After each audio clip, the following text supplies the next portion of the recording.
Good morning students. आप अपने class 4 के हिंदी बुक निकालो। आपको याद होगा पिछले क्लास में हमने चैप्टर 1 के बारे में पढ़ा था। चैप्टर 1 भारत के बच्चे पढ़े थे और उसका क्वेश्चन आंसर भी किए थे। ओके, आज हम आपका हिंदी का सेकंड चैप्टर ईदगाह पढ़ेंगे। ओके, तो बातों बातों में क्या है ना, आप अपने जेब खर्च के पैसे का क्या करते हैं। ओके, जेब खर्च में से आपको जो पॉकेट मनी मिलता है आप उसका कैसे इस्तेमाल करते हैं।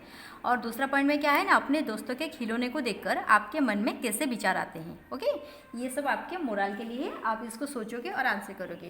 देन उसके बाद पढ़िए ना, त्यौहार खुशियों को लाता है। त्यौहार का मतलब क्या है ना, खुशियाँ लाना, मन में उमंग भरते हैं। त्योहारों पर मेले लगाए जाते हैं। इन मेलों में से लोगों को जरूरी सामान मिलता है और भरपूर मनोरंजन भी होता है। मेले में हामिद के दोस्त खिलौने मिठाइयाँ खरीद कर अपने पैसे खर्च कर देते हैं, लेकिन हामिद कुछ ऐसा करता है कि अपनी दादी का मन जीत लेता है। तो वो क्या करता है हम इस चैप्टर में पढ़ेंगे। ओके, रमजान के पूरे 30 रोजे के बाद आज ईद आई है। आपको पता होगा कि मुसलमान घर में रमज़ान मनाते हैं, तो 30 रोजे रखने के बाद ईद मनाते हैं। कितना मनोहर, कितना सुहावना प्रभाव है। वृक्षों पर कुछ अजीब हरियाली है, खेतों में कुछ अजीब रौनक है, आसमान पर कुछ अजीब ललिमा है। आज का सूर्य देखो कितना प्यारा, कितना शीतल है, मानो संसार को ईद की बधाई दे रहा है। गांव में कितनी हलचल है, ईदगाह जाने की तैयारियां हो रही है। लड़के सबसे ज़्यादा प्रसन्न हैं, बार बार जेब से खजाना निकालकर गिनते हैं। महमूद गिनता है 1 2 10 12। उसके पास 12 पैसे थे। मोहसिन के पास 15 पैसे थे। इन्हीं अनगिनत पैसों से अनगिनत चीज़ें लाएंगे, खिलौने, मिठाइयाँ, बीगुल, गेंद और न जाने क्या क्या। और सबसे ज़्यादा प्रसन्न है हामिद, वो भोली सूरत का 4-5 साल का दुबला पतला लड़का। उसके पिता गत वर्ष हैजी के भेंट हो गए थे और माँ न जाने क्यों पीली होती होती एक दिन मर गई। मतलब उसके पापा की इंतकाल हो गया था और उसकी माँ भी मर गई थी। ओके, किसी को पता ना चला कि क्या बीमारी थी। अब हामिद अपनी बूढ़ी दादी अम्मा की गोदी में सोता है और उतना ही प्रसन्न रहता है। उसके अब्बाजान रुपए कमाने गए हैं, अम्मी जान अल्लाह मियाँ के घर से उसके लिए बहुत सी अच्छी चीज़ें लाने गई है, इसलिए हामिद प्रसन्न था। मतलब हामिद को ये समझ नहीं आ रहा था कि उसके अम्मा अबू नहीं है इस दुनिया में। उनको लगता था कि वो मतलब अल्लाह मियाँ के पास जाए गए हैं और उसके लिए ढेर सारे खिलौने लेके आएंगे। ओके, आशा तो बड़ी चीज़ है। हामिद के पाँव में जूते नहीं हैं, सिर पर एक पुरानी टोपी है जिसका गोटा काला पड़ गया है, फिर भी वो प्रसन्न है। अभागिन अमीना अपनी कोठरी में बैठी रो रही है। आज ईद का दिन है और उसके घर में दाना तक नहीं है, लेकिन हामिद, उसके अंदर प्रकाश से बाहर आशा। हामिद भीतर जाकर दादी से कहता है, तुम डरना नहीं अम्मा, मैं सबसे पहले आऊँगा, बिल्कुल ना डरना। अमीना का दिल कचोट रहा है। गांव के बच्चे अपने अपने पिता के साथ जा रहे हैं। हामिद का अमीना के सिवा कौन है। भीड़ में बच्चा कहीं खो गया तो क्या होगा।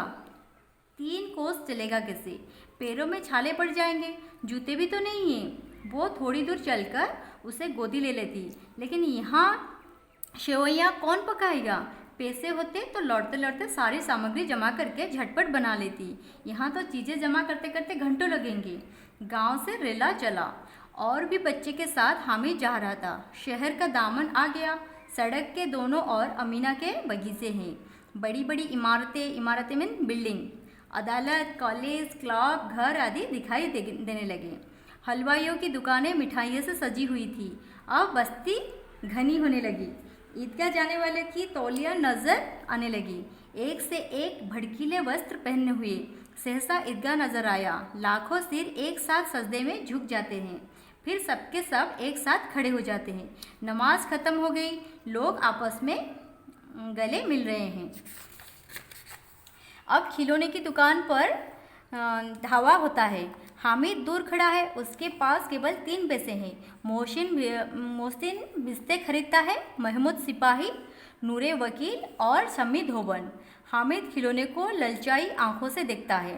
वो खिलौने देखता है लेकिन खिलौने नहीं खरीदता है। वो अपने आप को समझाता है, मिट्टी के तो है, गिरे तो चकनाचूर हो जाएं। फिर मिठाइयों को दुकान आती है। किसी ने रेवड़ियाँ ली, किसी ने गुलाब जामुन, किसी ने सोहन हलवा। मोहसिन कहता है, हामिद ले रेवड़ी ले ले, कितने खुशबूदार हैं। हामिद ने कहा, रखे रहो, क्या मेरे पास पैसे नहीं है? सम्मी बोला, 3 ही पैसे तो है, 3 पैसे में क्या क्या करोगे? मिठाइयों के बाद कुछ दुकानें लोहे की चीज़ों की आती है। कई चिमटे रखे हुए थे। हामिद को ख्याल आता है दादी के पास चिमटा नहीं है। तवे से रोटियां उतारती है तो हाथ जल जाता है। अगर वो चिमटा लेकर दादी को दे दे तो दादी कितनी खुश प्रसन्न होगी, फिर उनकी उंगलियां कभी ना जलेगी। दादी अम्मा चिमटा देखते ही दौड़कर मेरे हाथ से ले लेगी और कहेगी, मेरा बच्चा अम्मा के लिए चिमटा लाया है। हजारों दुआएं देगी, फिर पड़ोस की औरतों को दिखाएगी। सारे गांव में चर्चा होने लगेगी, हामिद चिमटा लाया है, कितना अच्छा लड़का है। बड़ों की दुआएं सीधे अल्लाह के दरबार में पहुंचती है और तुरंत सुनी जाती है। हामिद ने दुकानदार से पूछा, ये चिमटा कितने का है? 6 पैसे कीमत सुनकर हामिद का दिल बैठ गया, क्योंकि हामिद के पास सिर्फ 3 पैसे थे। हामिद ने कलेजा मजबूत करके कहा, 3 पैसे लोगे? दुकानदार ने मना कर दिया। जब हामिद दुकान से आगे निकल गया तब दुकानदार ने उसे वापस बुलाकर चिमटा दे दिया। हामिद ने उसे इस तरह कंधे पर रखा मानो बंदूक हो और शान से अकड़ता हुआ संगियों के पास आया। दोस्तों ने मजाक किया, ये चिमटा क्यों लाया पागल, इससे क्या करेगा? घर आने पर अमीना हामिद की आवाज़ सुनते ही दौड़ी और उसे गोद में उठाकर प्यार करने लगी। सहसा उसके हाथ में चिमटा देकर वो चौंकी। ये चिमटा कहाँ था?